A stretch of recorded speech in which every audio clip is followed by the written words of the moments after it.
they've got their chiropractor, they have their personal trainer, they have their yoga instructor, but they don't all yet have their physical therapist. Traditionally, PTs have been involved in what I would call rehabilitation. There's a chance for PTs to extend out into preventative care and also into defining customized wellness programs for individuals. The demographic is aging. The population base from 2010 to 2030 is going to double over the age of 65. Whether it's a person who's doing sports for performance or somebody who just wants to stay active to play with their grandchildren, we're seeing people live longer, and that means there's a need for continued help with musculoskeletal care. PTs as primary wellness practitioners can identify those areas where movement may not be optimal before it becomes a problem. There are almost 200,000 PTs in the U.S. They're highly trained. They have 3 years of graduate education and either a doctorate or a master's degree. I think they're very uniquely positioned to be what I would call a primary wellness provider. Our goal at Therapydia is to enable PTs as this go-to primary wellness provider.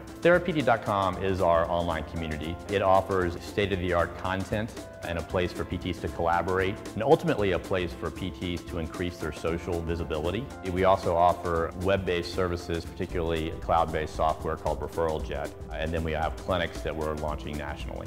I was excited to be the first Therapydia Flagship clinic, and I think the thing that's really unique about the Flagship program is it offers those therapists who have ambition and who have that entrepreneurial spirit a little bit safer way of branching out on their own and trying this, because you know that you have the support of the Therapydia team. The opportunity to be in Union Square on Maiden Lane made us really commit to the idea that we're trying to do something totally different. My goal with Therapydia SF is to create a one-stop shop where I form relationships with people when they're injured, but I'm the first person they think of when something comes up, or if they just want to check in with their home program or consult about exercise. It's funny to think that PTs could know the body so well that they could help when somebody's injured, but aren't the first person we necessarily think about with prevention of injury or even performance.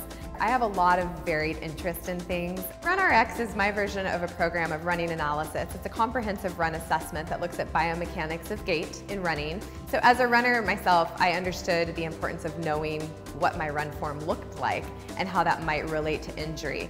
I also have a certification in Pilates. So with Pilates, I do integrate it into a patient's appointment for rehabilitation, or I can use it as assessment to identify areas they need to work on more. And then TRX. I am actually a master instructor for TRX's sports medicine program.